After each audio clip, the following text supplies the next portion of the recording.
এবার পুরিগুলো সব আমি তেল থেকে তুলে নেব। কতটা খাস্তা মুচমুচে হয়েছে। হ্যালো বন্ধুরা, তো আমি আজকে আবার অন্যদিনের মতো নতুন একটা রেসিপি নিয়ে এসেছি। আজকে রেসিপি হচ্ছে আলু পুরি। তো চলো আমি এই রেসিপিটা কীভাবে বানাই তোমরা শেষ পর্যন্ত ভিডিওটা স্কিপ না করে দেখতে থাকো। তো চলো রেসিপিটা শুরু করি। প্রথমে আমি একটা গামলা বাটি নিয়ে নেব। এই আলু পুরিটা বানানোর জন্য লাগবে আমার ময়দা। তো দেখো আমি 200 গ্রাম ময়দা নিয়ে নিয়েছি। ময়দাটা গামলা বাটির মধ্যে ঢেলে দেব। ওর মধ্যে আমি হাফ চামচেরও কম লবণ দিয়ে দেব, হাফ চামচেরও কম কালো জিরা দিয়ে দেব, 3 চামচ মতো সাদা তেল দিয়ে দেব। এই সাদা তেলটা দিয়ে ময়ামটা দিয়ে নেব। এবার আমি ময়ামটা দিয়ে নেব। এই ময়ামটা দিলে খাস্তা মুচমুচে হয় আর খেতেও খুব ভালো লাগে। দেখো আমার ময়দাটা ময়াম দেওয়া হয়ে গেছে। দেখো মুঠো করছি, দলা পেকে যাচ্ছে, আবার হাত দিয়ে চাপ দিলেই ভেঙে যাচ্ছে। তো ময়ামটা দেওয়া হয়ে গেছে। এবার আমি জল দিয়ে এমনভাবে ময়দাটা মেখে নেব যেন ডোটা না নরম হয়ে যায়। দেখো আমার ডোটা চটকে মাখা হয়ে গেছে, একেবারে নাও শক্ত নাও নরম করে নিয়েছি। এবার ওটা আমি কিছুক্ষণের জন্য রেস্টে রেখে দেবো। এবার আমি পুরের জন্য একটা আলুর পুর বানিয়ে নেব। দেখো উনানে আমি একটা ফ্রাইং প্যান দিয়ে দিয়েছি।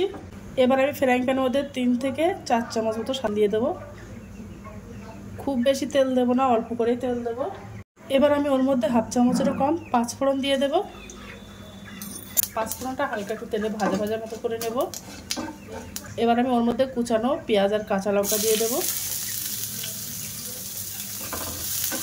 হালকা ভাজা ভাজা করে নেব পেঁয়াজ আর কাঁচা লঙ্কাটা।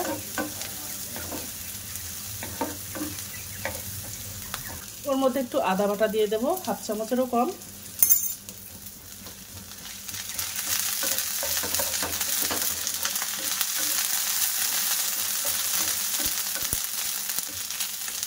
তো আদার কাঁচা গন্ধ ভাবতে চলে গেছে। এবার আমি ওর মধ্যে 2টো আলু সিদ্ধ করে নিয়েছিলাম আগের থেকে। তো আলু সিদ্ধগুলো দিয়ে দেবো একটু ভেঙে।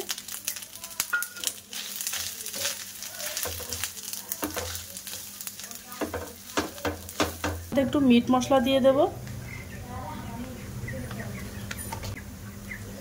হাফ চামচ শুকনো লঙ্কার গুঁড়ো দিয়ে দেব, হাফ চামচ জিরা মরিচের গুঁড়ো দিয়ে দেব।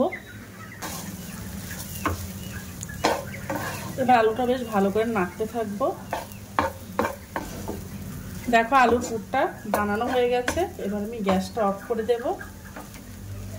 একদম শুকনো শুকনো করে বানিয়ে নিয়েছি আলুর পুরটা। আলুর পুরটা বানানো হয়ে গেছে। এবার আমি পুরিটা বানিয়ে নেব। এবার ডোটা ভালো করে একটু মুথে নেব। ডোটা আমি 2টো ভাগে ভাগ করে নেব। নিয়ে একটা বড় সাইজের একটা রুটি বেলে নেব। এবার আমি রুটি মতো বেলে নেব।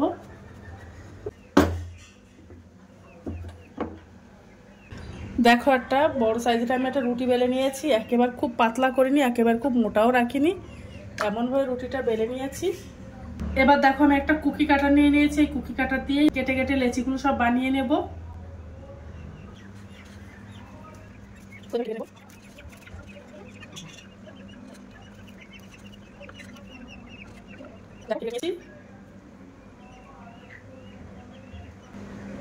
এবার আমি এর থেকে একটা লেচি নিয়ে নেব।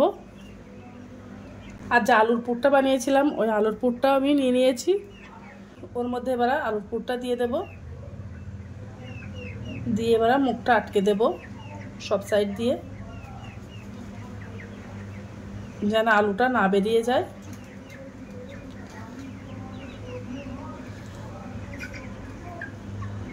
এখান থেকে এটা কেটে নিয়েছি, তাহলে খুব মসৃণভাবে পুরিটা হবে। দিয়ে এবার হাত দিয়ে একটু চেপে চেপে দেব।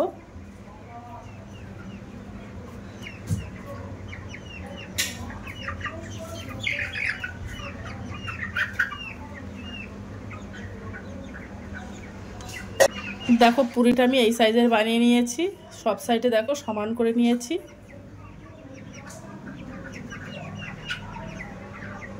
তো বাদ বাকি পুরিগুলো সব আমি এভাবে বানিয়ে নেব। পুরিগুলো সব বানিয়ে নিয়েছি। এবার আমি পুরিগুলো সব ভাজা করে নেব। তো দেখো আমি একটু ছোট ছোট করে বানিয়েছি, তোমরা চাইলে একটু বড় করে বানাতে পারো। দেখো উনানে আমি একটা কড়াই দিয়ে দিয়েছি। এবার কড়াইয়ের মধ্যে আমি তেল দিয়ে দেব। তেলটা দেখো গরম হয়ে গেছে। এবার আমি পুরিগুলো একটা একটা করে দিয়ে দেবো। আর আমি তেলটা খুব গরম করে নিয়ে মিডিয়াম গরম করে নিয়েছি তেলটা। আর এই তেলটা সময় নিয়ে ভাজা করতে হবে।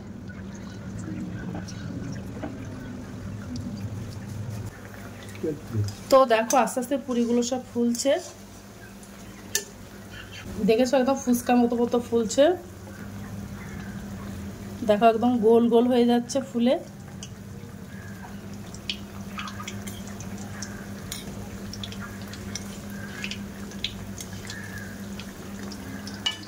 একটু হাতে সময় নিয়েই পুরিটা ভাজা করতে হবে, তাহলে খাস্তা মুচমুচে হবে।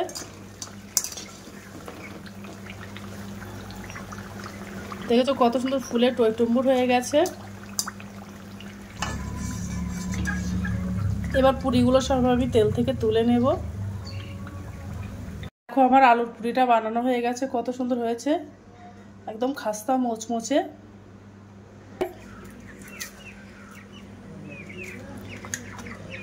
তো আজকের দিনের মতো ভিডিওটা এখানে শেষ করছি। আগামী দিন আবার একটা নতুন ভিডিও চলে আসবো। তো টাটা বাই বাই, সবাই ভালো থাকবে, সুস্থ থাকবে। আগামী দিন আবার একটা নতুন ভিডিও দেখা হবে।